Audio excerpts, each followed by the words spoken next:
तो दुबई का क्या हाल है? मार्केट क्रैश होने वाली है, मार्केट बबल है, तो इसका क्या सीन है? क्योंकि रेट बहुत हायर जा चुके हैं। तो दुबई के बारे में बताऊं, 90% लोगों को ये पता ही नहीं है कि बबल होता क्या। उनको लगता है कि प्रॉपर्टी के रेट बढ़ रहे हैं, मतलब ये बबल है। सब लोग बोलते हैं जीरो टैक्स है, बट अगर यहाँ से कोई इन्वेस्टमेंट जा रही है दुबई और जब उसका रेंटल यील्ड आएगा तो गवर्नमेंट जब यहाँ पे कोई पैसा रिसीव करेगा उस पे तो यहाँ की गवर्नमेंट तो टैक्स लेगी, तो उसकी income any how tax free तो रही नहीं, क्योंकि यहाँ की गवर्नमेंट टैक्स ले रही है, वहाँ की नहीं ले रही। तो कैपिटल गेन वाला टैक्स ठीक है, अगर आपने दुबई में दिखाया है वहाँ पे, और जब यहाँ पे आपके पैसे आएंगे तो कैपिटल गेन पे भी टैक्स लगेगा। जीरो टैक्स सबसे पहले एक तो उनको मिलता है जो दुबई के रेसिडेंट हैं, वहीं रहते हैं, उनके ऊपर कोई भी टैक्स नहीं है, चाहे वो रेंटल इनकम हो या कैपिटल गेन हो।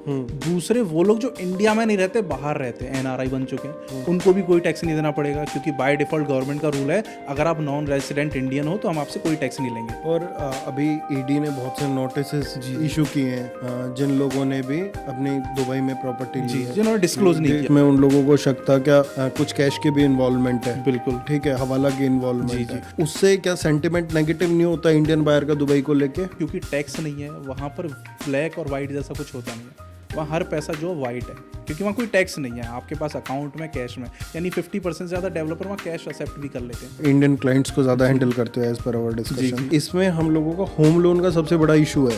तो सबसे पहले दुबई का रूल ये है कि आपको जो होम लोन है वो रेडी प्रॉपर्टीज़ पर ही मिलेगा, अंडर कंस्ट्रक्शन प्रॉपर्टीज़ पे आप दुबई में लोन नहीं ले सकते। हम लोगों को क्या लगता है, क्या ज़्यादा रिटर्न कौन सी कम्युनिटी देगी आने वाले टाइम में? जो गोल्फ कोर्स फेसिंग कम्युनिटी है वो ज़्यादा अच्छे रिटर्न देगी, या वाटर फ्रंट कम्युनिटी है वो ज़्यादा अच्छे रिटर्न देगी दुबई में? अगर नॉर्मल प्रॉपर्टी 10 से 12% का दे रही है तो गोल्फ फेसिंग और वाटर फेसिंग आपको 20% तक का रिटर्न देती है। बट सही चीज़ है कि आप डेवलपिंग एरिया में जाओ। कितनी ऐसी इन्वेस्टमेंट्स हैं जो हमने लॉन्च में, न्यू लॉन्च में विला या कुछ भी किसी को परचेज कराया और हम लोग क्या उनको रीसेल कर पाए, मतलब कि दोबारा बेच पाए उनको प्रॉपर्टीज़ को जो 2 साल है इसके दौरान। Hello guys, welcome to your own channel property providers. आज इस चैनल का बहुत बड़ा दिन है। मेरे एक बहुत अच्छे मित्र और दुबई के एक अच्छे रियल एस्टेट कंसल्टेंट लवकेश जी आज हमारे साथ ये पॉडकास्ट करेंगे। और इस पॉडकास्ट में जो भी एक इंडियन बायर को चाहिए हर एक चीज़ वो होगी जो इंडिया से दुबई में इन्वेस्ट करना चाहते हैं, या आप लोगों के मन में जो भी शंकाएं हैं, जो भी आप लोगों के क्वेश्चंस हैं, हर एक मैंने इस पॉडकास्ट में लिया है। एक एक चीज़ डिटेलिंग में मैंने बात की है। सिर्फ हवा में चीज़ें नहीं हैं, सिर्फ चीज़ों की तारीफ़ नहीं है, सिर्फ चीज़ों की बुराइयां नहीं हैं। आपको ये प्रैक्टिकल पॉडकास्ट मिलेगा दुबई रियल एस्टेट के लिए। ठीक है, इसमें हम लोगों ने कंपैरिजन की भी बातें की हैं और बहुत सारी चीज़ें की हैं जो आप लोगों को प्रैक्टिकली हेल्प करने वाली हैं। तो पूरा पॉडकास्ट देख के जाना। साथ साथ में मैंने डिस्क्रिप्शन में लिंक दिया हुआ है, उस लिंक पे जाके आप दुबई का मास्टर प्लान वगैरह भी चेक कर सकते हो। चीज़ें आप लोगों के लिए बहुत हेल्पफुल होने वाली हैं। शेयर ज़रूर करें जो लोगों को हेल्प मिल सके, जो डाइवर्सिफाई करना चाहते हैं, जो 1.5 करोड़ रुपए से या उससे भी कम से इन्वेस्टमेंट शुरू करना चाहते हैं। सब लोगों के लिए हेल्प होने वाली है इस पॉडकास्ट के ज़रिए। एक मीनिंगफुल कंटेंट देने की आप लोगों को कोशिश की है मैंने। तो चैनल को सब्सक्राइब करें और पूरा पॉडकास्ट देके तसल्ली से बैठ के चाय पानी लेके। धन्यवाद। तो लवकेश भाई, कैसे हो आप? मैं बिल्कुल ठीक हूँ। तो आज हमारे साथ हैं दुबई से लवकेश भाई। दुबई के बहुत अच्छे रियलिटर हैं, मैं बहुत टाइम से फॉलो करता हूँ, बातचीत भी होती है। तो लवकेश भाई, थोड़ा सा अपना इंट्रोडक्शन दो हमारे क्लाइंट्स को, व्यूअर्स को, सब्सक्राइबर्स को। क्या आपकी जर्नी कैसे शुरू हुई, कहाँ से आप लोग निकले हो और कैसे आपने दुबई रियल एस्टेट शुरू किया है? तो बेसिकली मैं हूँ यहीं मथुरा से, और 3 साल पहले मैं जॉब सर्च करने के लिए दुबई गया था। मेरी सिस्टर वहीं रहती थी, तो जस्ट विजिट वीज़ा लेके मैं जॉब देखने गया। तब तक रियल एस्टेट कोई इंडस्ट्री थी नहीं, एग्जिस्ट नहीं करती थी मेरी नज़रों में, तो क्योंकि सोशल मीडिया पे भी अभी आना शुरू हुआ है, इस तरीके से डेवलप भी अभी हुई है। तो तब मेरा कोई माइंडसेट नहीं था कि मुझे इस इंडस्ट्री में काम करना है। मैं सिर्फ ऐसे ही चला गया था कि देखते हैं कि दुबई में क्या अपॉर्चुनिटीज़ है। बाय डिफ़ॉल्ट दीदी के कुछ फ्रेंड्स वो रियल एस्टेट में काम करते थे, वहाँ से मेरा CV वहाँ गया, इंटरव्यू हुआ और पहले इंटरव्यू में जॉब भी क्रैक हो गई थी और $4,000 10,000 दिरहम की मुझे सैलरी मिली, तो वो मेरे लिए बहुत थी। 96,000 होते थे उस समय पे। तो मैंने उस जॉब को देख के, सैलरी को देख के मैंने स्टार्ट किया। लेकिन 3 महीने 4 महीने काम करने के बाद मुझे मज़ा आने लगा, क्योंकि वो स्किल्स मैच करने लगी।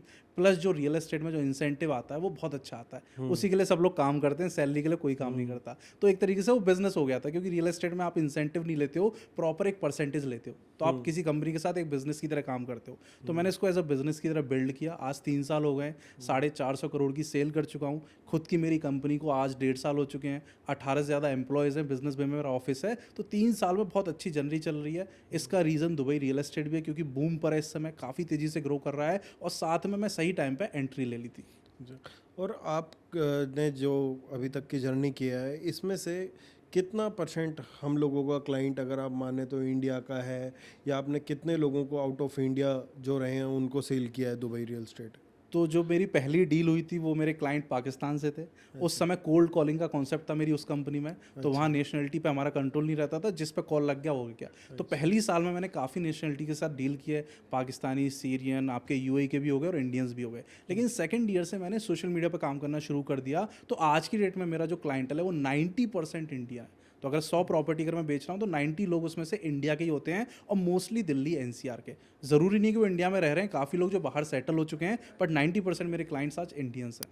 हम इंडियन में उनको भी काउंट कर सकते हैं जो चाहे एनआरआई बाहर रह एनआरआई रह रहे हैं, बाहर शिफ्ट हो गए, बट हैं वो इंडिया वे हैं तो इंडियन ही काउंट करेंगे। हाँ। तो जैसे अभी इस पॉडकास्ट में ना अपन यही रखेंगे सारा सीन, क्या कोई इंडिया में बैठा है और वो प्रॉपर्टी देख रहा है, ठीक है, उसके लिए पॉडकास्ट मीनिंगफुल होना चाहिए। हम लोग ऐसा इसको रखने की कोशिश करना चाहूँगा। मैं कोशिश करूंगा कि 90% क्वेश्चंस के आंसर उनके यहीं क्लियर हो जाएं। लास्ट का 10% रह जाएगा, उसके लिए उनको आना पड़ेगा। बाकी सब उनका इसी में क्लियर हो जाएगा। उसके लिए फिर हम लोग हैं, फिर जी, बात वही तो कह रहा हूँ, करेंगे बाकी चीज़ें रह जाएंगी, बाकी सब बेसिक्स उनके यहीं क्लियर हो जाएंगे। इस पॉडकास्ट के अलावा उनको कुछ देखने की जरूरत नहीं पड़ेगी, अगर उनको दुबई रियल एस्टेट को समझना है तो। अच्छा, अभी इंडिया में जो इंडियन क्लाइंट है, 5 ऐसी कौन सी लोकेशंस है दुबई में जहाँ पे इंडियन क्लाइंट प्रेफर करता है प्रॉपर्टी लेना? जी, तो वैसे तो लोकेशन डिपेंड करता है कि क्लाइंट किस माइंडसेट से आ रहा है, कि उसको बहुत जल्दी एग्जिट लेना है या फिर बहुत लंबा उसका होल्डिंग कैपेसिटी है। बट मैं बता देता हूँ, अगर किसी को बहुत अच्छी चीज़ लेनी है जिसमें शॉर्ट रेंट आ रहा हो, बहुत ज़्यादा ना आए लेकिन आए तो उसमें बिजनेस भी आ जाता है, जहाँ 6% की रेंटल यील्ड आ जाती है। 2 एरियाज़ में ऐसे बता देता हूँ जो डेवलपिंग है, जहाँ अच्छा रेंट आता है, जहाँ इंडियंस बहुत इन्वेस्ट कर रहे हैं, एक जेवीसी और एक अर्जान। और 2 एरियाज ऐसे बता देता हूँ जो डेवलपिंग है, जहाँ लॉन्ग टर्म होल्डिंग कैपेसिटी चाहिए बट बहुत अच्छा कैपिटल गेन उनको मिलेगा, जिसमें आपका दुबई साउथ आ जाता है और आपका दुबई आइलैंड आ जाता है। और इसमें किस किस बजट रेंज में कौन कौन से ऑप्शंस आते हैं करीबन, जैसे मिडिल हाउसिंग सेगमेंट के कौन से इसमें एरियाज रहेंगे? तो दुबई की बात करूँ तो लगभग 1.5 करोड़ से प्रॉपर्टी दुबई में शुरू हो जाती है, जिसमें आपको एक स्टूडियो अपार्टमेंट मिल जाता है 400 स्क्वायर फीट का। तो अगर आप प्रीमियम लोकेशन में जाओगे तो यही स्टूडियो आपको 2.5 करोड़ का मिलेगा, अफोर्डेबल लोकेशन में 1.5 करोड़ का मिल जाएगा। अगर हम बात करें घर की यानी विला टाइप की, तो 4 बेडरूम का विला दुबई में लगभग 5.5 से 6 करोड़ का आ जाता है। तो डेवलपिंग लोकेशन में 5.5-6 करोड़ का आएगा, डेवलप्ड लोकेशन में वो 8 करोड़ का आएगा। और मैंने ना लवकेश भाई देखा है यहाँ पे, जैसे दुबई में बहुत से लोगों की रील्स में देखता रहता हूँ, क्योंकि मैं खुद इंस्टाग्राम पे हूँ, तो यार सब लोग अपार्टमेंट स्टूडियो बेचने में ज़्यादा कंसंट्रेशन है। क्या इस दुबई रियल एस्टेट में कमर्शियल और प्लॉट एग्जिस्ट नहीं करते हैं? प्लॉट बहुत लोग कोई मार्केटिंग ही नहीं करता प्लॉट्स की, कमर्शियल की, क्यों नहीं करता? क्या उसमें रिटर्न नहीं है? क्या फंडा है? तो बेसिकली दुबई जो है डिजाइन्ड सिटी और मास्टर डेवलपर्स वहाँ काम करते हैं। तो जितने भी लैंड पार्सल्स हैं वो डायरेक्टली गवर्नमेंट से बड़े बड़े डेवलपर्स ने ऑलरेडी एक्वायर कर लिए अपनी टाउनशिप्स बनाने के लिए। इंडिविजुअल प्लॉट्स वो नहीं बेचते। मतलब वहाँ टाउनशिप्स के साइज आपको बताऊँ तो 1000 एकड़ से लेकर 5000 एकड़ तक की टाउनशिप्स वहाँ डेवलपर्स जो है आज की डेट में बना रहे हैं। सेकंड, कमर्शियल प्रॉपर्टीज जो है वो 50% से ज़्यादा ऐसी लोकेशंस पर हैं जो लीज होल्ड है, मतलब वहाँ बंदा खरीद ही नहीं सकता प्रॉपर्टी जहाँ अच्छा रेंट आ रहा है। तो कमर्शियल यूनिट में रेंट अच्छा आएगा, वहीं खरीदना चाहोगे आप, लेकिन वहाँ वो प्रॉपर्टी ऑन सेल अवेलेबल नहीं है। जो दूसरी जगह एरियाज में अवेलेबल है वहाँ एंट्री पॉइंट बहुत हाई होता है, मतलब मिनिमम साइज 1000 स्क्वायर फीट है, जिसका प्राइस ही 4 से 5 करोड़ है। तो हर कोई वो बजट लेके एंट्री नहीं लेता दुबई रियल एस्टेट में। तो एंट्री पॉइंट ईजी हो जाता है रेसिडेंशियल अपार्टमेंट के अंदर, क्योंकि 1.5 करोड़ में आपको एंट्री मिल जाती है दुबई के अंदर। थर्ड, जो रेंटल यील्ड है वो सेम है, चाहे वो कमर्शियल है चाहे वो रेसिडेंशियल है दुबई में। तो बंदा रेसिडेंशियल की तरफ जाता है कि कल को अगर मुझे भी रहना पड़े तो मैं इस यूनिट को यूज कर लूँ, मेरी मार्केट साइज बड़ा होगा, क्योंकि 100 में से 100 लोगों को घर चाहिए लेकिन 100 में से 100 लोगों को ऑफिस नहीं चाहिए होता, तो मार्केट साइज उनका छोटा हो जाता है अगर वो कमर्शियल में एंट्री लेते हैं जहां रेंटल यील्ड सेम है दोनों जगह। इसलिए वहां पर आपको देखोगे ज़्यादा मार्केट नहीं करते हैं, बहुत कम बिल्डर लॉन्च भी करते हैं, ज़्यादातर कमर्शियल वो खुद अपने पास रखते हैं हैं लीज आउट करने के लिए। ऐसा क्यों है? जैसे हमने कमर्शियल का तो हमेशा रेंटल देखा है, क्या रेजिडेंशियल से हायर ही रहा है? जी जी। तो वहाँ पे ऐसा क्यों है? क्या कमर्शियल का रेंट ऑलमोस्ट इक्विवेलेंट है? ऐसा क्या कंसेप्ट है? क्या टूरिज्म के कारण वो सिमिलर रेंट है? क्या कारण है? क्या कमर्शियल और रेजिडेंशियल का बिल्कुल सेम रेंट है? कमर्शियल का रेंट वहाँ कम नहीं है, लेकिन अगर आप देखोगे इंडिया में 8-9% होता है, सेम रेंट आपको वहाँ मिलता है, बट वहाँ रेसिडेंशियल का रेंट बहुत हाई है। रीज़न की घरों की कमी है, लोग मूव हो रहे हैं, सराउंडिंग में रहने के उनके पास ऑप्शन नहीं है कि दुबई में काम कर रहा हूँ मैं अबू धाबी में रह लूँ, वहाँ भी रेंट उतना ही मिलेगा। तो जो रेसिडेंशियल का रेंट यील्ड है वो काफ़ी ज़्यादा है, इसलिए वो बराबर आ गई है कमर्शियल की। कमर्शियल का रेंट उतना ही है 8 से 9%, बट बाकी सिटीज़ को अगर आप देखोगे तो रेसिडेंशियल यूनिट में 2-3-4% ज़्यादा रेंट नहीं आता, चाहे वो इंडिया हो या इंडिया के बाहर की ग्लोबल सिटीज़ हो। बट दुबई में रेसिडेंशियल के अंदर भी 9% का रेंट है, और ये आगे चल के बहुत तेज़ी से बढ़ने वाला है। तो 9% का रेंटल लवकेश भाई हर एक जगह तो नहीं होगा। जैसे जेवीसी चले जाओ आप, जी, जी। फरजान चले जाओ, वहाँ तो रेंट कम होगा ना। अगर यूनिट डिपेंड करता है, अगर आप डिस्टेंस पे थोड़े से भी ज़्यादा जा रहे हो तो रेंट कम होता जाएगा ना, क्योंकि डाउनटाउन और जेवीसी का रेंट तो सेम नहीं हो सकता। बिल्कुल सेम नहीं होगा। लेट सपोज डाउनटाउन में कोई स्टूडियो 2.5 करोड़ का है, तो वहाँ रेंट आ रहा है 20 से 22 लाख रुपए। जीवीसी में वही स्टूडियो 1.5 करोड़ रुपए का है, क्यों? आपकी कॉस्ट ही कम हो गई है। वहाँ उसका रेंट आ रहा है 12 से 13 लाख रुपए। तो अगर आप परसेंट चेक करोगे तो 7 से 9% की रेंटल यील्ड आपको पहले दिन से मिल जाती है किसी भी रेडी प्रॉपर्टी में अगर आप एंट्री लेते हो। अगर आप अंडर कंस्ट्रक्शन में लोगे तो 9 से 12% चले जाती है, क्योंकि आप एंट्री आज ले रहे हो लेकिन रेंट पे उसको 2 से 3 साल बाद चढ़ाओगे, तब तक वहाँ के एरिया का रेंट बढ़ जाएगा। तो आपको सेम रेंट मिलेगा, बट प्रोडक्ट का साइज और बड़ा और छोटा होता जाएगा। यार एक मेरे को ये भी अंडरस्टैंडिंग थोड़ी सी कम आती है दुबई रियल एस्टेट को लेके, जो मैं क्लियर भी करने बैठा हूँ। क्या आज हम लोग इन्वेस्टमेंट करवा रहे हैं सबकी, तो मुझे ये नहीं समझ आता कि एंड यूज़र कौन होगा, क्योंकि गोल्डन वीज़ा है जी, ठीक है, जो वो उसका भी एक टाइम पीरियड है, क्या 10 साल तक है, ठीक है। उसके बाद उसको मूव आउट होना पड़ेगा, कैसे करना पड़ेगा, और who will be the end user? End user कौन है वहाँ पे जो कि लास्ट तक रहेगा उस प्रॉपर्टी में? और लोग क्या वहाँ पे मूव हो रहे हैं, और हो रहे हैं तो जब गवर्नमेंट वीज़ा नहीं देती है, परमानेंट वीज़ा नहीं देती है, कोई सेटबैक तो नहीं है ये दुबई के लिए? जी बता देता हूँ। तो जैसे जितने भी मेजर सिटीज़ हैं पूरे ग्लोब में आप देख लोगे, वहाँ 50% से ज़्यादा जो लोग रह रहे हैं वो शहर के होते ही नहीं है। चाहे आप दिल्ली का एग्जांपल ले लो, दिल्ली में 50% ज़्यादा लोग जो रह रहे हैं वो सराउंडिंग सिटीज़ से आके यहाँ रहते हैं, क्योंकि यहाँ ज़्यादा अच्छी अपॉर्चुनिटीज़ हैं, यहाँ पेइंग कैपेबिलिटी ज़्यादा है लोगों की, यहाँ लाइफस्टाइल अच्छा है। उसी तरीके से जितने लोग दुबई के आसपास रहते हैं वो दुबई में शिफ्ट हो रहे हैं, क्योंकि उनको लाइफस्टाइल को अपग्रेड करना है। वो वहाँ पर रेसिडेंसी के लिए नहीं जा रहे, वो उनके पास अपना शहर है, लेकिन वो चाहते हैं कि वो अच्छे शहर में रहें, जहाँ अच्छा इंफ्रास्ट्रक्चर हो, अच्छी सेफ्टी हो, टैक्स ना हो। तो ये लोग वहाँ शिफ्ट हो रहे हैं परमानेंटली। अब परमानेंटली रहेंगे कैसे जब वो वीज़ा ही नहीं दे रहे हैं? तो आज की डेट में 10 साल की रेसिडेंसी अवेलेबल है, जिसको आप रिन्यू भी कर सकते हो। ऐसा नहीं कि एक बार मिल गई फिर नहीं मिलेगी। आज काफ़ी लोग ऐसे हैं जिनसे मैं मिलता हूँ जो बोलते हैं लवकेश हम 25 साल से रह रहे हैं, आज प्रॉपर्टी देख रहे हैं, क्योंकि उनका माइंडसेट ये था कि 2 साल 5 साल हम दुबई में जाएंगे, काम करेंगे, पैसे कमा के वापस आ जाएंगे। लेकिन जब आप उस शहर में रहते हो तो आपको आदत लग जाती है उस शहर की, उस सेफ्टी की और उस इंफ्रास्ट्रक्चर की, कि आप बाहर मूव आउट नहीं कर पाते हो। तो 10 साल तो बहुत बड़ा पीरियड है, 10 साल बाद आप उसको रिन्यू भी करा सकते हो। जस्ट इमेजिन 3 साल पहले ये सिर्फ 2 साल हुआ करता था, गोल्डन वीज़ा एग्जिस्ट ही नहीं करता था दुबई के अंदर। ये 2022 में आया, तो 2022 से पहले भी प्रॉपर्टी कितनी चली है? बुर्ज खलीफा वहाँ पर आया 2009 के अंदर, तो तब से ये सारी चीज़ें चलती आ रही हैं। तो लोग वहाँ 2 साल का जो वीज़ा लेते हैं वो रिन्यू होता रहता है, तो उनको टेंशन नहीं कि हम लोग बाहर शिफ्ट हो जाएंगे या ख़त्म हो जाएगी हमारी लाइफ, हमें बाहर जाना पड़ेगा। इवन वहाँ रिटायरमेंट वीज़ा भी है। अगर आप 55 साल से ऊपर के और कोई प्रॉपर्टी लेते हो तो दुबई गवर्नमेंट आपको रिटायरमेंट वीज़ा देती है 5 साल का, जिसको आप हर 5 साल बाद रिन्यू भी कर सकते हो। तो ये माइंडसेट वहाँ किसी का भी नहीं है कि हम आज मेहमान हैं, कल हमें वापस जाना पड़ेगा, ये सोच के वहाँ कोई नहीं आता। दुबई एक्चुअलिटी में एक तो हमारी इंडिया की रीच में है, 2 किलोमीटर में 2-2.5 घंटे, 2-2.5 घंटे में आप गोवा पहुँचते हो, 2-2.5 घंटे में आप सेम दुबई है। जो पहुंच बंदा जाते हो। बेंगलोर रह रहा है वो बंदा दुबई रहा है, सेम है दिल्ली वालों के लिए। तो हमारे यहाँ के लिए तो सेम ही है लगभग। फ्लाइट भी सेम है। हाँ, सारी फ्लाइट भी ऐसा नहीं कि भाई 1 लाख रुपए खर्च हो रहे हैं, सोचे बंदा 15-20 हज़ार रुपए में उसकी फ़्लाइट हो जाती है। और ना मैं बहुत सी रील्स देखता हूँ, जी जी, बहुत वीडियोस देखता हूँ, तो हर एक जगह ना एक फंडा है ज़ीरो टैक्स है ना। तो एक तो पहले तो इस पे रोशनी डालो थोड़ी ज़ीरो टैक्स का पे। दूसरा, अगर सब लोग बोलते हैं ज़ीरो टैक्स है, बट अगर यहाँ से कोई इन्वेस्टमेंट जा रही है दुबई, ठीक है, और जब उसका रेंटल यील्ड आएगा तो गवर्नमेंट जब यहाँ पे कोई पैसा रिसीव करेगा उस पे तो यहाँ की गवर्नमेंट तो टैक्स लेगी, तो उसकी income any how tax free तो रही नहीं, क्योंकि यहाँ की गवर्नमेंट टैक्स ले रही है, वहाँ की नहीं ले रही। तो सही बात है, एक जगह तो आप दे ही रहे हो, एक जगह दे रहे हो, ठीक है। दूसरा, कैपिटल गेन वाला टैक्स, ठीक है, अगर आपने दुबई में दिखाया है वहाँ पे, और जब यहाँ पे आपके पैसे आएंगे तो कैपिटल गेन पे भी टैक्स लगेगा, ठीक है, तो उस जीरो टैक्स का क्या फायदा रहा जब वो यहीं पे टैक्स दे रहे हैं लोग इन्वेस्टमेंट पे? तो जीरो टैक्स सबसे पहले एक तो उनको मिलता है जो दुबई के रेसिडेंट हैं, वहीं रहते हैं, उनके ऊपर कोई भी टैक्स नहीं है, चाहे वो रेंटल इनकम हो या कैपिटल गेन हो। दूसरे वो लोग जो इंडिया में नहीं रहते, बाहर रहते हैं, एनआरआई बन चुके हैं, उनको भी कोई टैक्स नहीं देना पड़ेगा, क्योंकि बाय डिफॉल्ट गवर्नमेंट का रूल है अगर आप नॉन रेसिडेंट इंडियन हो तो हम आपसे कोई टैक्स नहीं लेंगे। तो चाहे वो कनाडा में रहते हैं और दुबई में प्रॉपर्टी खरीद रहे हैं और उस इनकम को अगर वो इंडिया भी बेचते हैं तो दुबई इंडियन गवर्नमेंट कोई टैक्स नहीं लेगी, क्योंकि वो एनआरआई है। बट जितने भी लोग जो इंडिया में रह के इन्वेस्ट कर रहे हैं दुबई में, उनके लिए जीरो टैक्स की पॉलिसी काम नहीं करती है। उनको रेंटल पे भी टैक्स देना पड़ता है और उनको कैपिटल गेन पे भी टैक्स देना पड़ता है। पर टैक्स जो है इतना बड़ा फैक्टर नहीं होता आपके प्रॉफिट में, क्योंकि रेंटल यील्ड जैसा मैंने आपको बताया वो 3 गुना है इंडिया से, वहां देखोगे आप। सेकंड, करेंसी अप्रिसिएशन 4 से 5% का है।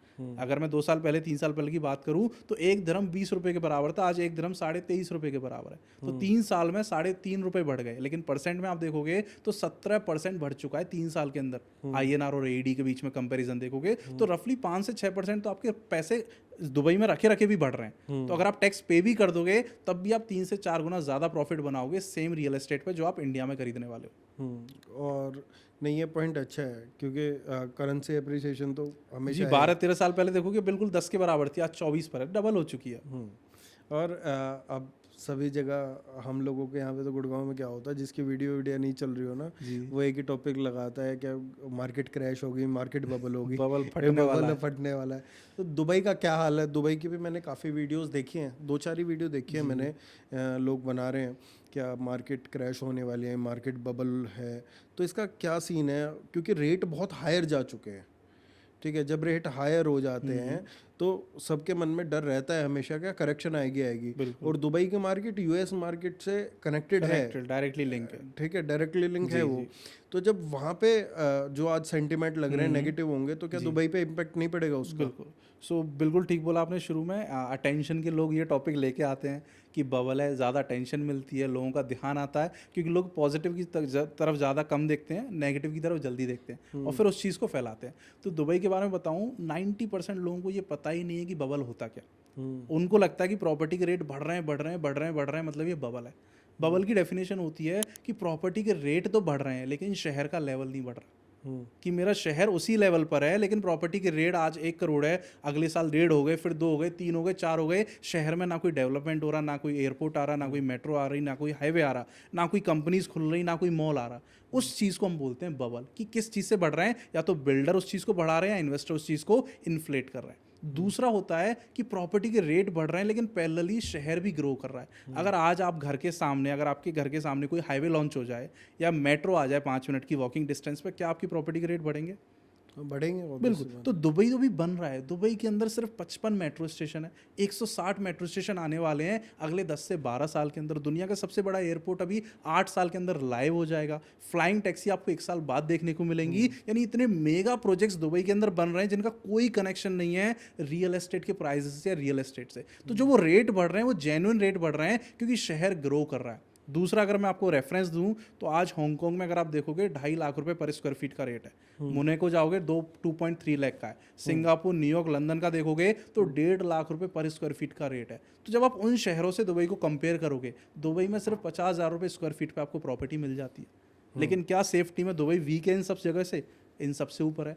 क्या क्लीनलीनेस में इन सबसे कमज़ोर है? इन सबसे ऊपर है। इंफ्रास्ट्रक्चर आप देख लो, आप लंदन चले जाओ, आप सिंगापुर चले जाओ, दुबई का उनसे ऊपर ही मिलेगा आपको। दुबई का जो विजन है गवर्नमेंट का, वो भी इन 4-5 जगह से ऊपर है। तो अगर रेट 4 से 6 गुना अभी कम है तो मैं तो बोलूँगा आने वाले टाइम में 2.5 से 3 लाख रुपए स्क्वायर फीट पर स्क्वायर फीट का जो रेट है वो दुबई में आपको देखने को मिलेगा बहुत जल्दी। अभी 50-60 हज़ार पे मिल रहा है, लोगों को एंट्री मिल रही है। गलती क्या कर रहे हैं, वो गलत जगह से कंपेयर करते हैं दुबई को कि भाई यहाँ इतने में मिल रहा है, हमें यहाँ इतने में मिल रहा है, क्या फ़ायदा। बोलते हैं 1.5 करोड़ रुपये देके मैं स्टूडियो लेके क्या करूँगा, इतने में मुझे कोठी मिल जाएगी मेरे यहाँ। बट उस कोठी का किराया कितना आएगा वो ये नहीं देखते। वो स्टूडियो आपको 12 लाख रुपये साल का किराया दे रहा है, यानी 1 लाख रुपये महीने की आपकी पैसिव इनकम बन गई, जो 1.5 करोड़ रुपये की कोठी आपको कभी नहीं दे सकती। बट जैसे मैंने टैक्स की पहले भी बात की थी, तो उसमें एक चीज़ रह गई थी मेरी। अब ऐसा कुछ है जैसे उसको गोल्डन वीज़ा मिला, अगर उसके पास वहीं का अकाउंट हो, अगर वो वहीं का अकाउंट अपना डेवलप करे और अपनी इन्वेस्टमेंट वहीं रख के इंडिया ना लाए, तो उसका टैक्स बच सकता है आई थिंक।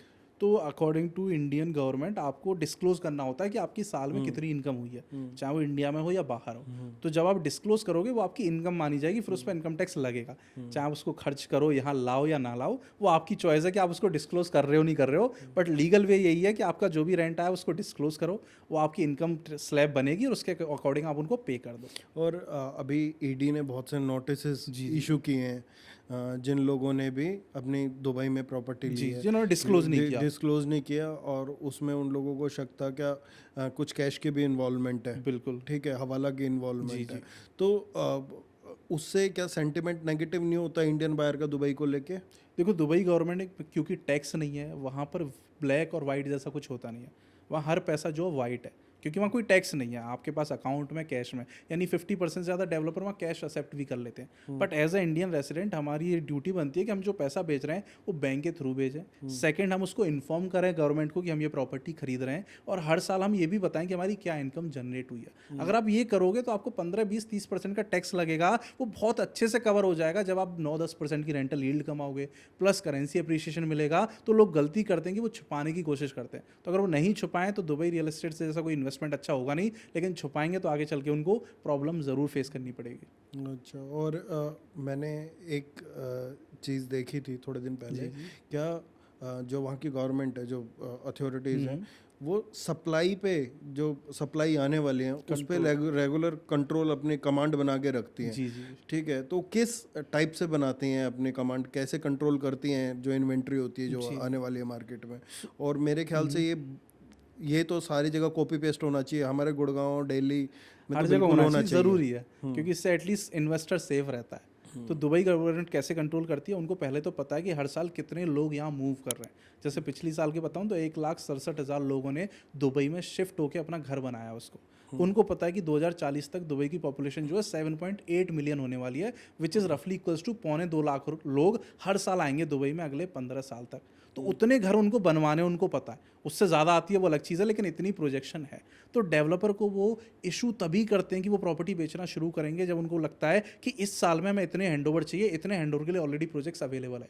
तो वो जो पेपर वर्क है उसमें गवर्नमेंट जो टाइम लगाती है और उनको बोलती है कि आप अपना प्रोजेक्ट अभी नहीं, इस टाइम पर लॉन्च कर सकते हो, या फिर आप अपनी जो डिलीवरी डेट है वो इस साल की जगह इस साल में रखो, ताकि जो डिमांड एंड सप्लाई का गेम है वो मैच रहे। इस तरीके से गवर्नमेंट कंट्रोल करती है। और दूसरा, दुबई के अंदर डेवलपर बनना भी इतना आसान नहीं है। अगर आपको 1,000 करोड़ का प्रोडक्ट लॉन्च करना है मार्केट के अंदर, तो गवर्नमेंट कहती है या तो 40% प्रोडक्ट जो है वो बनाओ अपनी जेब से, यानी 40% कंस्ट्रक्शन आप अपनी जेब से करो, तब तक कोई सेल्स नहीं करोगे आप।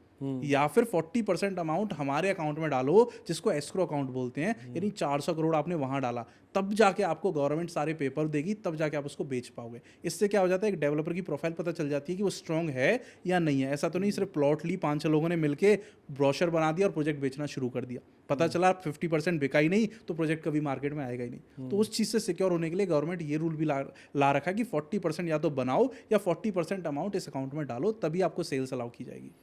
एटलीस्ट जो एंड यूज़र है, जो इन्वेस्ट है, उसकी मनी सेफ है, उसको पैसा के साथ साथ प्रॉपर्टी मिल जाती है। प्रॉपर्टी मिल जाती है। ये तो बिल्डर का प्रोफाइल हो गया।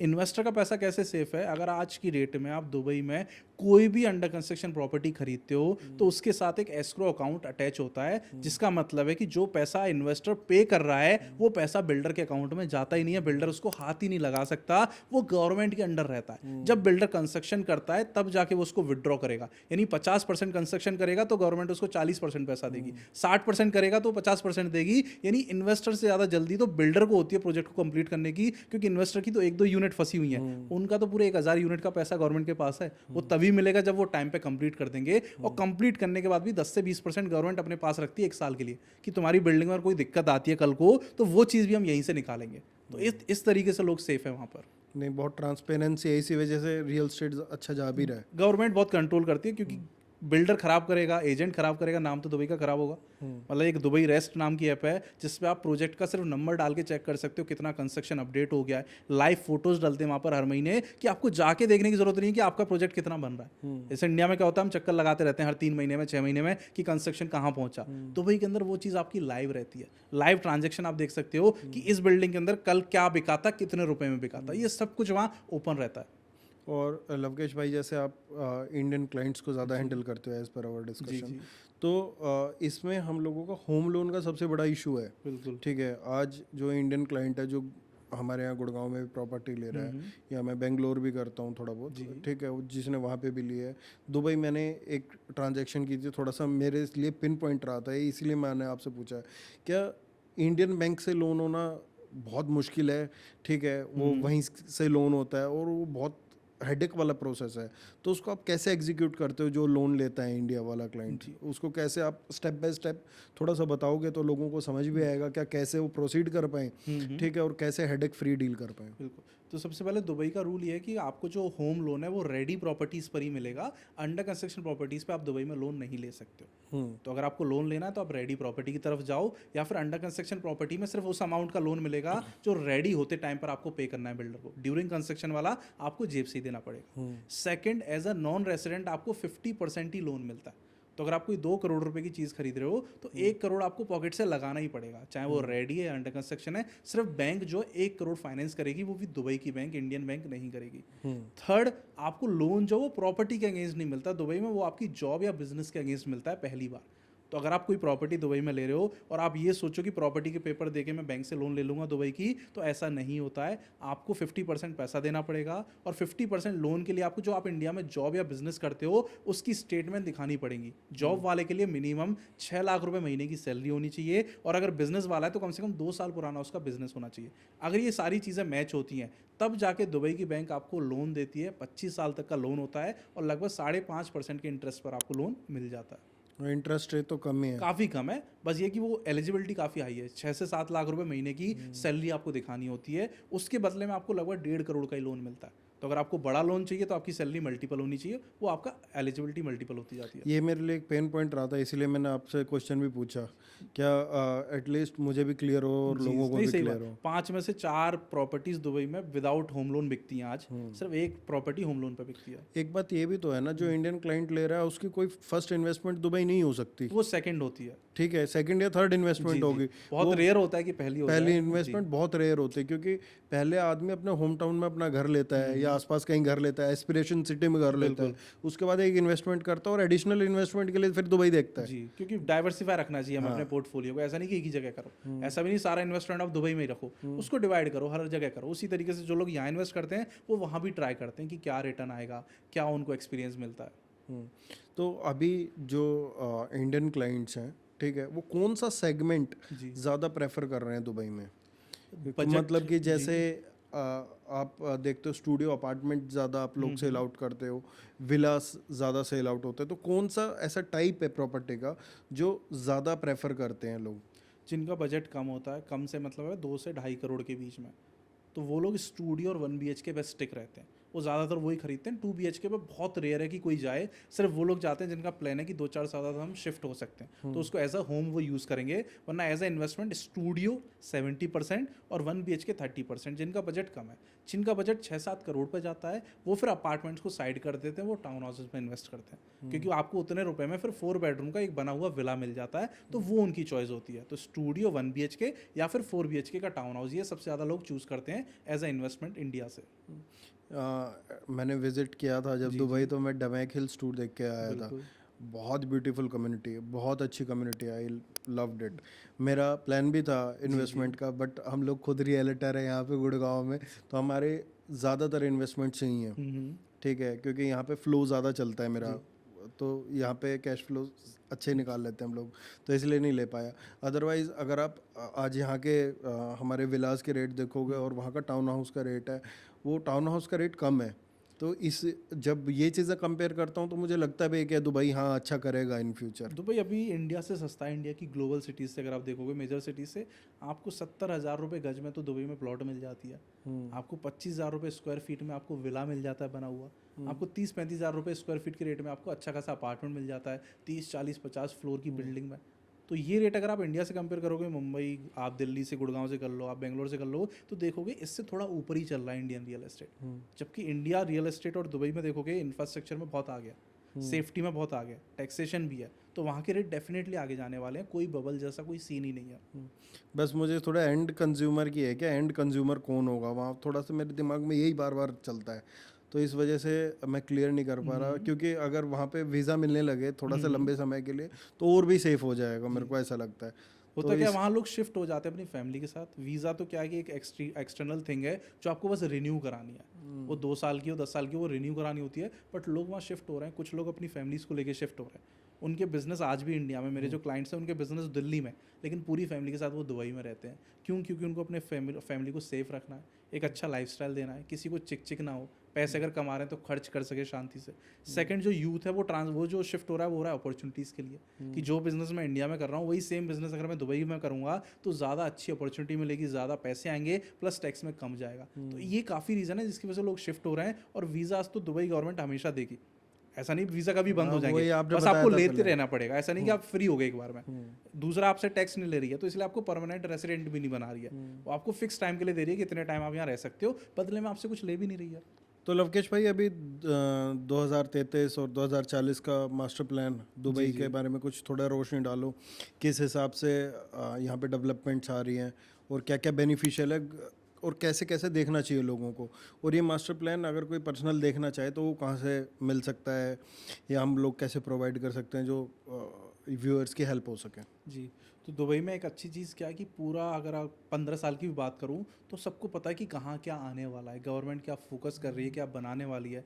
जैसे एग्जांपल, एक डीडीए की वेबसाइट है जिस पर आप जाके एग्जैक्टली देख सकते हो कि किस प्लॉट में कितने फ्लोर की बिल्डिंग बनेगी। अब होता क्या है कि आज एजेंट आपको बोल देता है कि सर ये अपार्टमेंट ले लो 20th फ्लोर पर, आपका व्यू हमेशा ओपन रहेगा, कल को सामने 30 फ्लोर की बिल्डिंग आ जाती है। तो दुबई में इस चीज़ को प्रोटेक्ट करने के लिए हर प्लॉट पे ऑलरेडी मार्क किया हुआ है कि किस प्लॉट पे कितने फ्लोर की बिल्डिंग बनेगी, तो हम वो जाके चीज़ें चेक कर सकते हैं।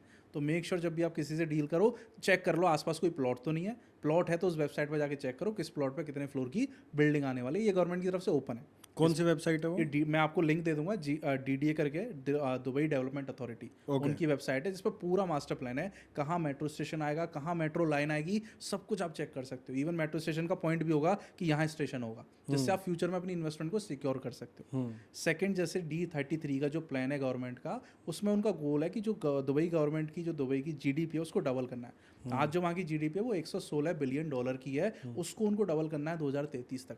उसके लिए वो चाहते हैं कि दुबई में हर तरीके से डेवलपमेंट हो, चाहे वो बिजनेस वाइज हो, चाहे वो हेल्थ वाइज हो, चाहे वो एजुकेशन को लेके हो, चाहे वो लोगों की सेफ्टी से रिलेटेड हो, हर चीज़ से रिलेटेड वहाँ डेवलपमेंट चल रहा है। जैसे ग्रीनरी की बात करूँ, अगर आप आज दुबई में जाओगे आपको वहाँ का टेम्परेचर दिल्ली से कम मिलेगा। जब मैं आया था 26 मार्च को यहाँ आया था, मैंने उस दिन जैकेट पहनी हुई थी दुबई के अंदर, लेकिन जब मैं दिल्ली में आया यहाँ टेम्परेचर जो है 39 के आसपास था। तो वहाँ इतना ग्रीनरी को लाया जा रहा है कि टेम्परेचर कंट्रोल रह सके।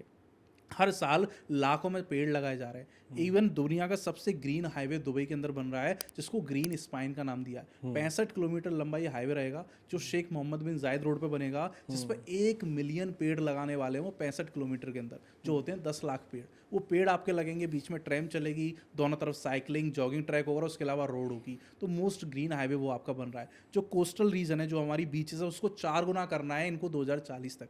अभी 100 किलोमीटर के आसपास है, 400 किलोमीटर बीच आपको देखने को मिलेगी नेक्स्ट 15 ईयर्स के अंदर दुबई के अंदर, जिसमें दुबई आइलैंड बहुत बड़ा रोल है, उसके अंदर पाम जबल अली बहुत बड़ा रोल है, क्योंकि ये दोनों चीज़ें मिला के लगभग 100 किलोमीटर और बीच एड ऑन करने वाले हैं। तो इस तरीके से दुबई गवर्नमेंट हर चीज़ में अपने सेक्टर्स को ग्रो कर रही है। एजुकेशन की बात करूँ, जितने भी ग्लोबल यूनिवर्सिटीज़ हैं जहाँ लोग पढ़ने अपने बच्चों को भेजते हैं, उन सारी यूनिवर्सिटीज़ को एकेडमिक सिटी के अंदर लाया जा रहा है ताकि बच्चे वहाँ पर अपना पूरा लॉन्ग टर्म फ्यूचर देख सकें एजुकेशन से रिलेटेड। तो हर सेक्टर में ग्रोथ चल रही है। जैसे पाम जबल अली की बात करूँ, पाम जुमेरा आज की डेट में 8वां अजूबा है दुनिया का। जब हम वहाँ खड़े होते हैं, आपसे कोई बोले कि 20 साल पहले ये समंदर था, ये पानी था, यकीन नहीं करते लोग, क्योंकि 20 साल पहले पानी को दुबई वालों ने ज़मीन बना दिया। मतलब पूरी दुनिया में आप कहीं भी चले जाओ आपको ये चीज़ देखने को नहीं मिलेगी। ये इन्होंने 2002 में कर दिया था, और ये छोटा पार्ट नहीं है, 4 किलोमीटर लंबी पानी वाली जगह को ज़मीन बना दिया, जहाँ आज की डेट में सबसे अच्छे होटल्स हैं, सबसे अच्छे वाटर पार्क्स हैं और सबसे महंगे विलास हैं। चाहे अंबानी का हो, चाहे शाहरुख खान का हो, चाहे प्रियंका चोपड़ा का हो, सबके विलास पाम जुमेरा के ऊपर हैं। जो लैंड एग्जिस्ट ही नहीं करती इस दुनिया के अंदर, वो दुबई गवर्नमेंट ने बनाई। उसी का रेप्लिका उन्होंने बनाया पाम जबल अली, जो डबल साइज का रहने वाला है पाम जुमेरा से। अगर आप देखोगे वहां भी विलास मिल रहे हैं 50 करोड़ के। लोगों को लगता है 50 करोड़ का विला कौन लेगा। साइड में पाम जुमेरा पे 200 करोड़ से स्टार्टिंग प्राइस है विलास का। और वहां जो खरीदने वाले हैं वो ऐसे नहीं कि उनको बेचना है। भाई अंबानी जी कोई इसलिए थोड़ी खरीदा था कि मैं पैसे कमाऊंगा और बेच दूंगा। उनको पैसे इन्वेस्ट करने थे, उन्होंने कर दिए। तो 90% लोग ऐसे हैं जिनको बेचना ही नहीं है। अब जो नए बिलियनियर्स बन रहे हैं, अगर उनको वैसी चीज़ खरीदनी है तो कहाँ से खरीदेंगे। तो उसके लिए बना रहे हैं गवर्नमेंट जो है पाम जबल अली, जिसको नखील डेवलप कर रहा है आज की डेट में। और अगर हम लोग टॉप 5 डेवलपर की बात करें, जी जी 5 शायद कम रहेंगे दुबई के लिए, ठीक है, मैं आपको 7 का स्कोप देता जी हूँ। जी। अगर टॉप 7 हम लोग डेवलपर बात करें दुबई के, तो आपकी नज़र में कौन कौन से हैं वो? तो ओवरऑल बताऊँ, मोर देन 1700 से ज़्यादा डेवलपर मुझे है दुबई पता है में। वो। 1700 हाँ। टॉप भी सबको बोलना सही नहीं है, क्योंकि बहुत लोग नए हैं लेकिन बहुत अच्छा कर रहे हैं। नहीं, बहुत अच्छा। फिर भी मैं आपको दे दूंगा ट्रांजैक्शन के हिसाब से। हम लोग ना ऐसा नहीं है लवकेश भाई क्या हमें नंबर देना 1 2 3 4, सही बात है। बस 7 कोई ऐसे डेवलपर हो जिसको आदमी आंख बंद करके ले सके, जी और जहाँ पे उसकी इन्वेस्टमेंट ज़्यादा चांसेस है ग्रो होने के, सिर्फ वो रीज़न है बहुत। मैं सबसे पहले जैसे इमार बिगेस्ट डेवलपर है दुबई का, नो डाउट। सेकंड पर आ जाता है डमैक, बिगेस्ट प्राइवेट डेवलपर है। सबसे प्यारी कम्युनिटीज़ इनकी मिलती हैं अमेनिटीज़ के टर्म में। थर्ड आपका आ जाता है शोभा, बैलेंस्ड कम्युनिटी रहती है बट क्वालिटी टॉप नॉच रहती है। फोर्थ आपका आ जाता है मीरास, जो बहुत प्रीमियम लोकेशंस पर लॉन्च करते हैं क्योंकि गवर्नमेंट डेवलपर है।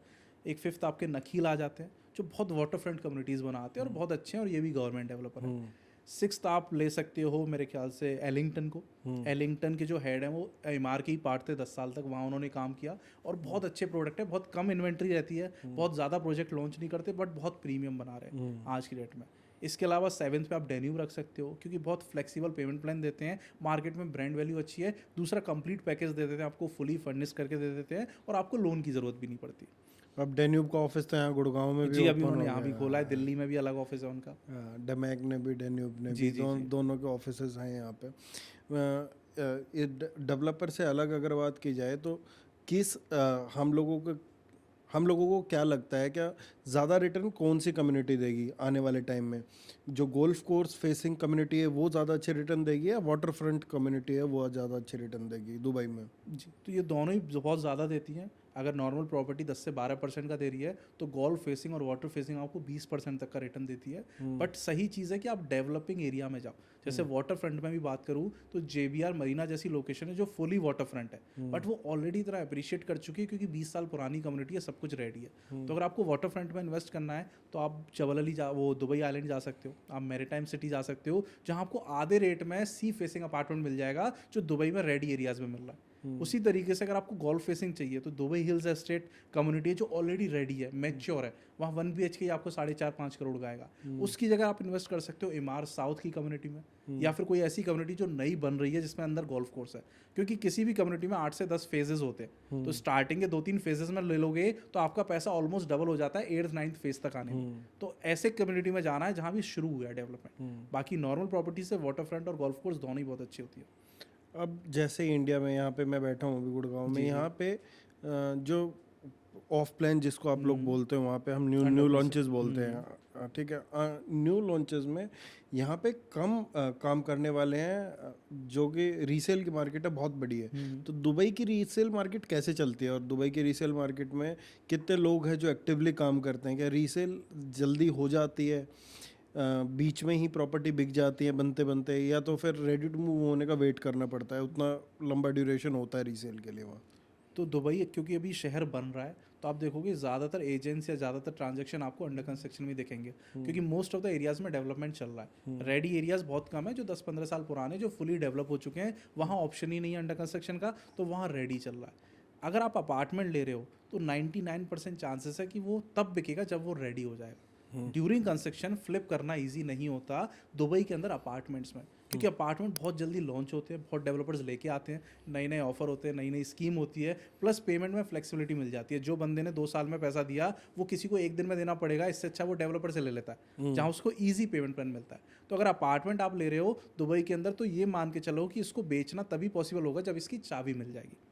लेकिन विलाज और टाउन हाउस में सीन उल्टा है, वहाँ ड्यूरिंग कंस्ट्रक्शन बिक जाता है, क्योंकि रेट इतनी तेजी से बढ़ रहे हैं कि लोग वेट नहीं करना चाहते उसके रेडी होने का। जो चीज़ आज 6 की है उनको पता है ये 2 साल बाद 8 की हो जाएगी, मुझे लोन तभी मिलेगा जब ये रेडी हो जाएगी, तो वो उसको अभी खरीद लेते हैं, चाहे उनको पर्सनल लोन पे खरीदना पड़े।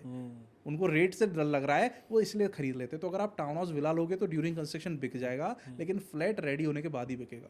और आपने कोई प्रॉपर्टी ऑन करी है लवकेश भाई जी, दुबई मैंने में? इन्वेस्टमेंट के लिए अपार्टमेंट ले रखा है, जिस पर मैंने 6.5 साल का पेमेंट प्लान लिया है। Metro upcoming one near by है, तो वहाँ मैंने इन्वेस्ट किया है। अभी मैं प्लॉट देख रहा हूँ ताकि मैं अपना एक विला बना सकूँ। तो मेरी भी मल्टीपल इन्वेस्टमेंट्स का प्लान है कि 5 से 6 प्रॉपर्टीज़ अगर मैं दुबई में बिल्ड कर लूँगा तो मैं फाइनेंशियली रिटायर हो सकता हूँ।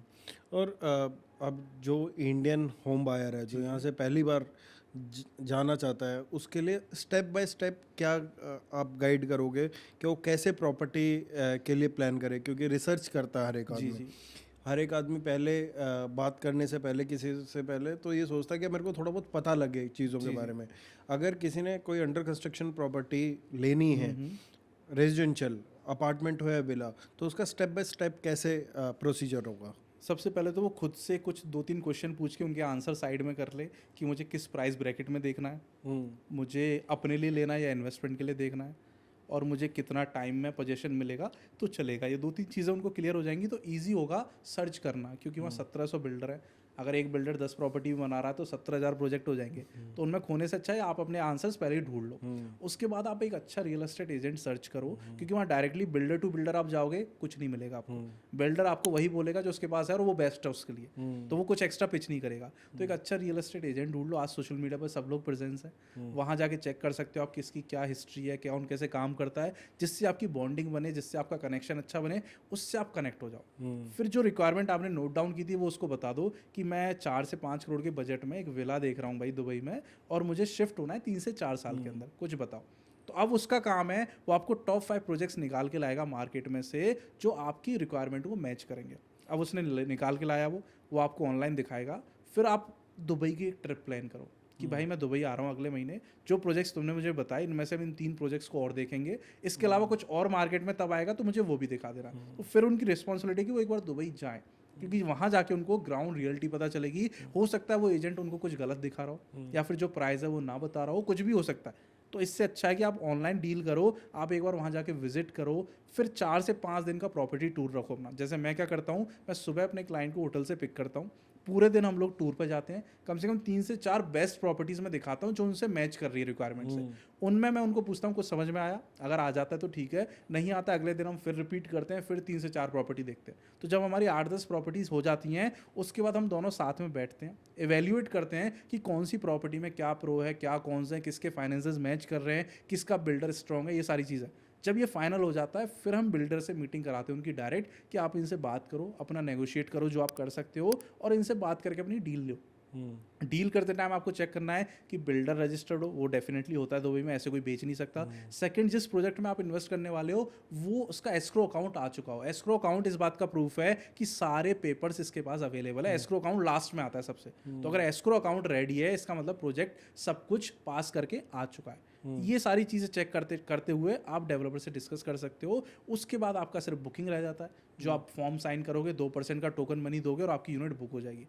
पूरा प्रोसेस ऑनलाइन भी किया जा सकता है। अगर आप दुबई में नहीं हो, प्रॉपर्टी देख के आ गए और वापस आके डिसाइड करना है, तो आप वापस इंडिया आ जाओ, ऑनलाइन अपना इन्वेंट्री मंगा लो, उसमें यूनिट सेलेक्ट कर लो, मेल पर आपको डेवलपर जो बुकिंग फॉर्म भेजेगा वो साइन कर दो और ऑनलाइन 2% ट्रांसफ़र कर दो। उसके बाद जो SP होता है, सेल्स परचेज एग्रीमेंट, वो भी ऑनलाइन आपके घर से कुरियर से आ जाता है, वो आप यहाँ साइन कर देते हो। और उसके बाद जो टाइटल डीड है, जिसको हम रजिस्ट्री बोलते हैं इंडिया में, वो भी गवर्नमेंट आपको मेल से भेज देती है। तो बाइंग प्रोसेस पूरा ऑनलाइन हो जाएगा। बट आप 1 हफ्ते के लिए दुबई आओ, ये ज़रूरी है।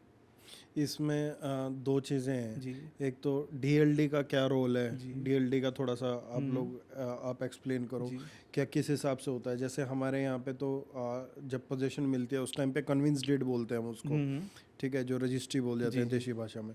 वहाँ पे किस टाइप से काम करती है, वो एडवांस में देनी पड़ती है और उसका क्या क्या रोल है, थोड़ा सा एक्सप्लेन तो DLD का जैसे फुल फॉर्म है दुबई लैंड डिपार्टमेंट। तो ये आपकी एक तरीके से दुबई गवर्नमेंट प्रॉपर्टी को आपके नाम पर रजिस्टर करने का काम करती है और आपको प्रोटेक्ट रखती है। तो 4% DLD आपसे चार्ज करती है किसी भी प्रॉपर्टी को अपने नाम पर रजिस्टर करने का, जो आपको स्टार्टिंग में देना होता है। चाहे प्रॉपर्टी अंडर कंस्ट्रक्शन या रेडी है, जब आप डाउन पेमेंट दोगे तो 4% गवर्नमेंट को जाता है, और जैसे आप वो पे करोगे प्रॉपर्टी आपके नाम पर ट्रांसफर हो जाती है। अब ड्यूरिंग कंस्ट्रक्शन प्रॉपर्टीज़ में आपको दुबई में प्री टाइटल डीड मिलती है या हुकूद मिलता है। यानी वो गवर्नमेंट डॉक्यूमेंट होता है जो ये शो करता है कि आप इस प्रॉपर्टी के ओनर हो। इंडिया में मुझे नहीं पता मिलता नहीं मिलता, शायद डेवलपर आपको डॉक्यूमेंट देता होगा कि आप इस प्रॉपर्टी के ओनर हो, बट दुबई के अंदर अंडर कंस्ट्रक्शन स्टेज में भी गवर्नमेंट आपको डॉक्यूमेंट दे देती है कि ये प्रॉपर्टी आपकी और आप इसके ओनर हो 100%, वो आपको मिल जाता है। जब प्रॉपर्टी रेडी होती है उस डॉक्यूमेंट को चेंज कर दिया जाता है टाइटल डीड से, वो आपको मिल जाती है। सेकंड, डीएलडी आपको प्रोटेक्ट करती है कि आपकी इन्वेस्टमेंट सेफ रहे, जिसमें सबसे पहला उनका एस्क्रो रूल आ जाता है कि जो भी पैसा आप डेवलपर को देना चाहते हो वो आप डायरेक्टली उनके अकाउंट में मत भेजो, आप एस्क्रो अकाउंट में भेजो जो हमारे कंट्रोल में। कल को अगर डेवलपर डिले करता है, भागता है, कुछ भी होता है, तो आपका पैसा उनके पास है नहीं, वो पैसा सेफ रहेगा, हम दूसरा बिल्डर असाइन करेंगे और उस पैसे को यूज़ करवा के आपका प्रोजेक्ट तैयार करवाएंगे, आपको किसी के पीछे भागने की ज़रूरत नहीं पड़ेगी। थर्ड, डेवलपर की प्रोफाइल चेक करने के लिए उन्होंने एस्क्रो अकाउंट बनाया है कि डेवलपर भी तभी बेच पाएगा जब वो 40% या तो कंस्ट्रक्शन कर लेगा या 40% डीएलडी के अकाउंट में डाल देगा, एस्क्रो अकाउंट में डाल देगा। तो इस तरीके से डीएलडी बहुत बड़ा रोल अदा करता है दुबई रियल एस्टेट में, ताकि सब कुछ प्रोटेक्टेड रहे। एज अ एजेंट बताऊं तो अगर मुझे कोई सोशल मीडिया पर वीडियो डालनी है, इंस्टाग्राम पर मुझे अपने पेज पर डालनी है, तब भी मुझे वो वीडियो पहले डीएलडी को दिखानी होती है, वो उसको अप्रूव करते हैं, एक क्यूआर कोड देते हैं कि आपने इस वीडियो में जो बोला है वो सच है, आप इसको पोस्ट कर सकते हो, तब जाके वो वीडियो पोस्ट होती है सोशल मीडिया पर। क्योंकि मैं तो बोल के निकल जाऊंगा, नाम किसका खराब होगा? दुबई का खराब होगा, बिल्डर का खराब होगा। मैंने बोल दिया सर 5 करोड़ में आपको विला दिला दूंगा 10 बेडरूम का, पता चल रहा है वहाँ 50 करोड़ से नीचे कोई चीज़ ही नहीं है। तो ये चीज़ प्रोटेक्ट करने के लिए सोशल मीडिया रूल भी है कि मैं जो बोल रहा हूँ वो सच है या नहीं है, ये पहले गवर्नमेंट चेक करती है, तभी मुझे अलाउड है मैं कुछ पोस्ट करूँ। नहीं, ये अच्छी जैसे ये ट्रांसपेरेंसी है ही दुबई में, वो हर चीज़ में रखना चाहते हैं, उसमें है, और उस बात से मैं भी एग्री करता हूँ। इसका एक और एग्जांपल है, ठीक है, जो मेरे को ये नहीं पता कि सब करते हैं नहीं करते, बट जैसे मैंने डेन्यूब के साथ काम किया है, कुछ डेमैक के साथ किया है, शोभा के साथ, इन सब की ना एक लाइव इन्वेंट्री आती है। जी जी, ठीक है, वो लाइव इन्वेंट्री से आप सेलेक्ट करो। वो ऐसा नहीं है कि उसमें बिल्डर कुछ झोल कर सकता है या क्लाइंट कुछ कर सकता है, तो वो सभी के साथ है वो। जी, तो दुबई में क्या होता है कि सेल्स ऑफर जिसमें मतलब एक्चुअल डिटेल होती है उस यूनिट की, प्राइस, साइज, सब कुछ, वो सिर्फ डेवलपर ही बना सकता है और वो फिक्स रहता है। दुबई में चाहे 1 लाख एजेंट हो, आप किसी भी एजेंट के पास जाओगे वो आपको कोटेशन नहीं दे सकता, कोटेशन बिल्डर से ही मांगेगा, और बिल्डर जो है वो सिस्टम से निकाल के देगा। उस सिस्टम में सब कुछ पहले से ही फिट है कि क्या साइज है, क्या फ्लोर है, यूनिट का नंबर क्या है और प्राइस क्या है। तो झोल का कोई सीन ही नहीं होता। आप किसी भी बंदे से अगर वो बोल रहा है कि मैं आपको सस्ते में यूनिट दिला दूंगा, आप बस उससे ये बोलना कि सेल्स ऑफर दे दो मुझे आप सस्ते का। सेल्स ऑफर के लिए वो जाएगा कहाँ पर? बिल्डर के पास, और बिल्डर के पास सेल्स ऑफर फिक्स ही रहता है। तो झोल का कोई सीन नहीं रहता। पहले दिन यूनिट का प्राइस डिसाइड हो जाता है और वो यूनिट का प्राइस वही रहता है, चाहे एजेंसी कोई भी हो, चाहे आपका दिन कोई भी हो, वो चेंज नहीं होता है। नहीं, मैं लाइव इन्वेंट्री की बात कर रहा हूँ। जैसे अभी हमारे यहाँ पे क्या होता है ना, EOI चल रहा है, किसी ने मेरे को बोला क्या भाई हम तो लाइन लगवा के लेंगे, और लेके 100 और 100 तक टोकन दे दिए, ठीक है, अपार्टमेंट है 300 और मेरा 100 नंबर है, मैंने 100 नंबर टोकन लिया, और जब मैं देख रहा हूँ तो इन्वेंट्री मेरे को दे रहे हैं दूसरी जो मेरे को चाहिए नहीं, ठीक है। वो इनडायरेक्टली क्या सीन हुआ, क्या मेरे पास जो इन्वेंट्री है बिल्डर की, उसका मेरे पास एक्सेस नहीं है, मुझे नहीं पता वो क्या है क्या नहीं है। कम से कम वहाँ पे लाइव इन्वेंट्री देख सकते हैं ना। लाइव इन्वेंट्री का ऐसा नहीं कि आपको कोई एक्सेस रहता है एज एजेंट, आप नहीं देख सकते हो, बट इन्वेंट्री आपकी अपडेटेड रहती है, आप तुरंत मांग सकते हो। सिस्टम वहाँ भी वही है, अगर प्रोजेक्ट लॉन्च नहीं हुआ है तो वहाँ भी आपको EOI देनी पड़ती है। उसके अकॉर्डिंग बिल्डर की प्रोफाइल पर डिपेंड करता है कि लाइन के थ्रू बुकिंग होगी या ऑनलाइन बुकिंग होगी, क्या सिस्टम है। जैसे काफ़ी डेवलपर है, उनके तो कहीं जाना ही नहीं पड़ता, सब कुछ ऐप से हो जाता है। काफ़ी बिल्डर है जो एक दिन इवेंट रखते हैं, उस दिन आप आओ अपना टोकन के हिसाब से जाओ और ले लो। कुछ बिल्डर है जो लाइन लगवाते हैं सुबह सुबह, वहाँ भी हर तरीके के बिल्डर है। तो अगर प्रोजेक्ट लॉन्च नहीं हुआ है, EOI वहाँ भी देनी पड़ती है। लॉन्च हो गया है तो सीधे इन्वेंट्री होती है, आप बोलो कि मुझे इन्वेंट्री भेज दो, पूरी यूनिट बिल्डिंग में जो यूनिट अभी तक नहीं बिकी है वो आपके पास पूरी PDF आ जाएगी डेट के साथ कि आज की डेट में ये इन्वेंट्री है, इस यूनिट का ये प्राइस है, आप अगले दिन फिर ले सकते हो। तो आप रोज इन्वेंट्री मंगा सकते हो लॉन्च्ड प्रोजेक्ट की किसी भी डेवलपर से। नहीं, यही हमारे यहाँ तो ये भी नहीं है ना, समस्या यही आ रही है, क्योंकि जो सस्टेनेंस में चला जाता है प्रोजेक्ट उसकी तो मिल जाएगी, जो सस्टेनेंस में नहीं है प्रोजेक्ट जो अपने हिसाब से देते हैं, वो अपने हिसाब से देते हैं। किसी के 5 बुकिंग है तो उसको वो दे देंगे, किसी के 2 है तो वो दे देंगे, थोड़ा सा वो कुछ डेवलपर की लाइव इन्वेंट्री भी होती है। जैसे इमार है, इमार की सीधे ऐप है, ऐप खोलूंगा मैं, डालूंगा मुझे डाउनटाउन में चेक करना है क्या, सीधा दिख जाएगा, मैं वहीं से बुक कर सकता हूँ तुरंत। है तो दिख जाएगा, नहीं है तो नहीं दिखेगा, ऐसे ही डमैक है। तो डेवलपर्स हर कैटेगरी के हैं। कुछ डेवलपर की लाइव इन्वेंट्री होती है जो ओपन रहती है हर समय, आपको कॉल करने की जरूरत नहीं है, आप ऐप खोलो, चेक करो क्या क्या अवेलेबल है, डायरेक्टली बुक कर सकते हो। नहीं, मैं वही जी, बात कर करो, रहा था सब क्योंकि डेवलपर्स का नहीं है वो, हाँ, कुछ डेवलपर का मैं है। वही कह बट रहा था बाकी कि सब ये कुछ कि पीडीएफ आपको दे देते हैं रोज की, हाँ, मतलब कि वो दे देंगे केस पूरी हिसाब लिस्ट की से। आज क्या अवेलेबल है। ये नहीं बोलेंगे कि आपको क्या चाहिए, आपके हिसाब से निकाल के देंगे, हम्म। वो नहीं है। आप बोलोगे इन्वेंट्री चाहिए आज इस बिल्डिंग की, पूरी इन्वेंट्री आपको दे देंगे क्या अवेलेबल है आज। कुछ उसमें हाइड नहीं करेंगे कि आपसे पूछें आपके क्लाइंट को क्या चाहिए उसके हिसाब से निकाल के दें, वो वाला सीन नहीं होता वहाँ पे। और ये जो पोस्ट पोजीशन पेमेंट प्लान है, ये कितनी हेल्प करता है लोगों के? ये एक तो हेल्प कर देता है, लोन की जरूरत नहीं पड़ती है। एक तरीके से अगर मैं बोलूँ, किसी को 7 से 8 साल मिल रहे हैं प्रॉपर्टी का पेमेंट करने के लिए बिना किसी इंटरेस्ट के, तो 8 साल का एक तरीके से लोन हो गया। अगर 25 साल 20 साल का लोन होता है तो उसका 1/3 अमाउंट टाइम आपको मिल रहा है प्रॉपर्टी के प्राइस पे करने के लिए, तो लोन का काम कर दिया, प्लस कोई इंटरेस्ट नहीं दे रहे हो आप। सेकेंडली आपका कोई पेपर वर्क इन्वॉल्व नहीं है। सेकंड, ये हेल्प करता है आपको बहुत अच्छा प्रॉफिट बनाने के लिए। एग्जांपल के लिए, आपके पास कोई 1 करोड़ की प्रॉपर्टी आपने खरीदी दुबई में, जिसमें post hand over payment plan है 50-50 का, यानी डेवलपर कह रहा है कि 50% पर हम आपको चाबी दे देंगे, 50% आपको आने वाले 3 से 4 साल में देना है। तो प्रॉपर्टी तो 1 करोड़ की थी, लेकिन मेरी जेब से कितना गया? सिर्फ 50 लाख रुपए। जब मैं उसको रेंट पे चढ़ाऊंगा तो मैं उस पर 8 लाख रुपए का रेंट कमाऊंगा 8% के हिसाब से। तो 50 लैक्स पर 8 लाख का रेंट इज रफली इक्वल्स टू 16% की रेंटल यील्ड। कहाँ 2-3%, कहाँ 16%। ये पॉसिबल क्यों हुआ? क्योंकि post hand over payment plan था। सेकंड एग्जांपल, अगर मैं इसी प्रॉपर्टी को जो 1 करोड़ की खरीद रहा हूँ, इसको अगर मैं 1.25 करोड़ में भी बेचूं, तो कहने को मेरा 25 लाख का ही प्रॉफिट हुआ, बट मैंने जेब से कितने दिए थे? सिर्फ 50 लाख। तो मेरा 50% का प्रॉफिट हो गया, लेकिन प्रॉपर्टी सिर्फ 25% ही बढ़ी थी। तो आपकी रेंटल यील्ड और आपके जो कैपिटल गेन है उनको मल्टीप्लाई करने का काम करता है post hand over payment plan.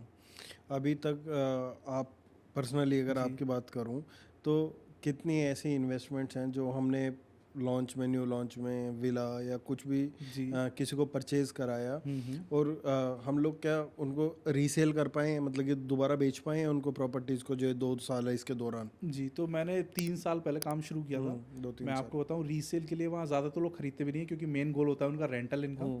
दूसरा, 3 साल में कोई प्रॉपर्टी रेडी नहीं होती, तो अभी वो फेज़ नहीं आया। बट एग्जांपल दूं, मेरी पहली डील का भी आपको एग्जांपल दूं, मैंने स्टूडियो दिलाया था, एक पाकिस्तानी कपल था, 4,65,000 दिरहम का था। तो अगर मैं इंडियन रुपीज़ में कन्वर्ट करूंगा उस टाइम के, तो 90 लाख रुपए में मैंने उनको स्टूडियो दिलाया था।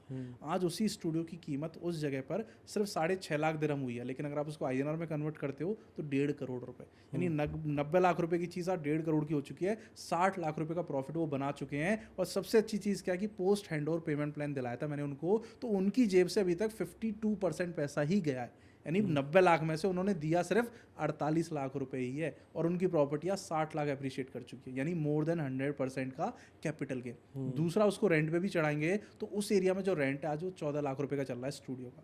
अब 50 लाख की इन्वेस्टमेंट है, 14 लाख का रेंट है। तो ये मेरी पहली जो इन्वेस्टमेंट मैंने करवाई थी उसका आपको बता रहा हूँ। नहीं, रेंटल ठीक है जी, ठीक है, रेंटल से मैं सेटिस्फाई हूँ। चीज़ों को लेके भी कुछ आप फाइनल कमेंट्स दें लोगों को, जिससे इनकी प्रॉपर्टी जर्नी थोड़ी, अगर जो दुबई में कर रहे हैं, वो इजी हो जाए।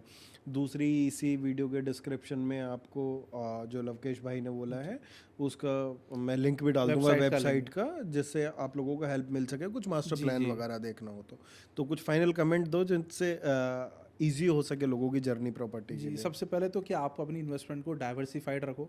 सारी इन्वेस्टमेंट किसी एक शहर या किसी एक देश में नहीं करनी चाहिए। जैसे पहले में स्टॉक्स भी सिर्फ इंडियन स्टॉक चूज करते थे, आज आप देखते हो यूएस स्टॉक में लोग ट्रेड कर रहे हैं, क्रिप्टो में ट्रेड कर रहे हैं, क्योंकि वो डाइवर्सिफाई करना चाहते हैं अपनी इन्वेस्टमेंट को। तो आप भी अपनी इन्वेस्टमेंट को डाइवर्सिफाइड करो। दुबई रियल एस्टेट को समझो, एक बार जाके देखो, क्या पता यहाँ से ज़्यादा आपको रिटर्न आ सके। सेकेंड, किसी अच्छे रियल एस्टेट एजेंट से कनेक्ट हो जाओ, क्योंकि वो आपकी जेब से कुछ लेके नहीं जाने वाला, वो आपको हो सकता है बहुत अच्छी चीज़ दिला के चले जाए। क्योंकि मार्केट में 25-30 हज़ार रोज प्रोजेक्ट, 25-30 हज़ार बिल्डिंग है, आप कहाँ से जाके ढूंढोगे। थर्ड, सारी रिसर्च खुद करना, जल्दी में बाइंग मत करना कि कोई बोल रहा है बिक रहा है बिक रहा है बिक रहा है ले लो, वो चीज़ नहीं करनी। सारी चीज़ें समझ के, फैक्ट एंड फिगर देख के, एक बार विजिट करके आप खरीदना, और कम से कम 3 से 4 साल अगर आप होल्ड करते हो तो आपको बहुत अच्छा रिटर्न देखने को मिलता है।